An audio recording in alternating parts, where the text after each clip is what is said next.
Gente, esse final de semana eu fui assistir o documentário da Selena Gomez. Eu gostava muito dela em 2015. E aí eu nunca mais acompanhei a vida dela e eu fui assistir. Eu gosto muito desses documentários de pessoas conhecidas sobre a saúde mental delas. E aí eu fui assistir esse documentário da Selena Gomez no Apple TV.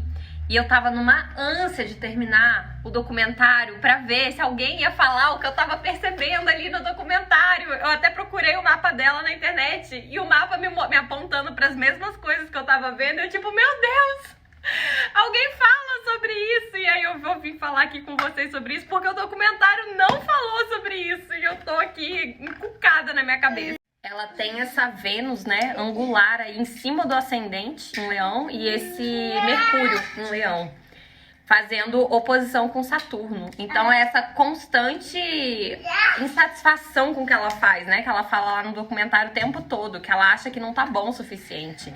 E aí, galera, a gente sempre tem que olhar pro dispositor, né? Quem é o dispositor? É o Sol dela, em Câncer, que tá lá na casa 12, fazendo um aspecto, tá? Que é um aspecto fluido, mas é um aspecto com Plutão. Plutão não é oba-oba, né? Plutão na casa 4. Então, eu fiquei assistindo o documentário naquela ânsia pra ver se iam falar mais da relação dela com o pai dela, da relação com a mãe dela. Poxa, a mãe dela aparece como uma figura que mais cuidou dela durante a família, durante a criação dela, né? O pai dela foi embora, mas...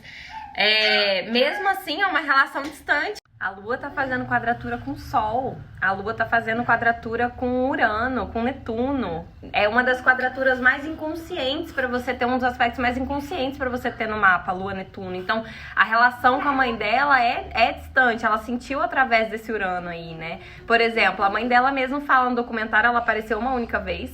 E a mãe dela fala que ela descobriu que a filha dela estava internada na clínica psiquiátrica. Os repórteres ligaram pra ela, o tabloide de fofoca. Não deve ser uma relação tão próxima, né? Pra você, assim, você descobrir que a sua filha foi internada, não te avisaram, não te ligaram, os assessores não ligaram, a amiga... Então, assim, essa galerinha que tá fazendo quadratura com a Lua tá lá na casa do trabalho. E o regente da casa do trabalho é quem tá fazendo oposição com a Vênus e com o Mercúrio dela. Então, tem que prestar atenção nessa relação com esse pai, com essa mãe. A Lua é dispositora do Sol dela. Então, até a relação dela com o pai passa pela mãe de alguma forma. E é importante de ser olhado isso. Eu fiquei pensando porque o tempo todo no documentário dá a impressão de que ela sente que não é suficiente, ela fala isso, né? Mas dá a impressão de que ela sente que ela tá em dívida com as pessoas, de que ela deveria estar entregando, e não só com as pessoas, mas eu acho que em dívida com o pai, com a mãe dela, ela se sente em dívida. Isso eu que pensei nisso, tá? O documentário não fala isso. Porque essa constante... Toda vez que ela sente que ela recebe alguma coisa, ela não sabe receber. Ela tem que dar alguma coisa de... E ela ajudou, ela deu bolsa para várias pessoas estudarem no Quênia. Ela fundou, acho que um projeto nos Estados Unidos com o presidente para poder começar a educação emocional nas escolas. Olha esse Sol na 12 fazendo alguma coisa com a dor dele. Esse Sol com Plutão. Então, assim, ela fez coisas enormes que impactou a vida de muita gente e ela acha que não é suficiente.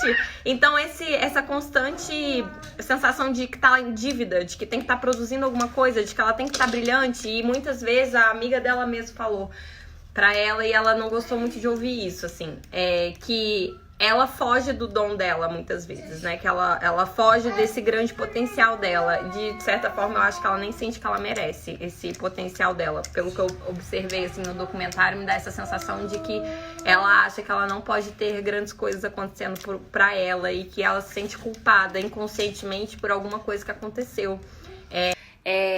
Ela tem lúpus, né? E ela tem também, foi diagnosticada, falou lá no documentário que ela foi diagnosticada com transtorno bipolar, e que isso mudou muito as emoções dela, que ela começou a ser tratada, né, de acordo, e aí ajudou muito ela.